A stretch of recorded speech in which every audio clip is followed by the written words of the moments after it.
This is a round THINBIT tool holder. The tool holder can be used for right hand or left hand, depending on where you put the clamp.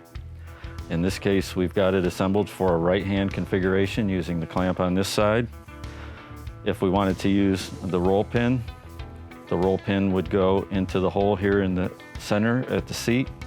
In this case, using a groove and turn insert, the groove and turn has a stop designed into the bottom of the insert.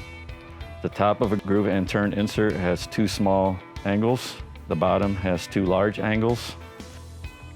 So in this case, we would loosen the clamp, push on the back of the clamp to keep it open, slide the insert in until the stop, using our finger, index finger to pull it all the way in, tighten. And now the bottom of the insert is against the tool holder seat, and it's ready to be used.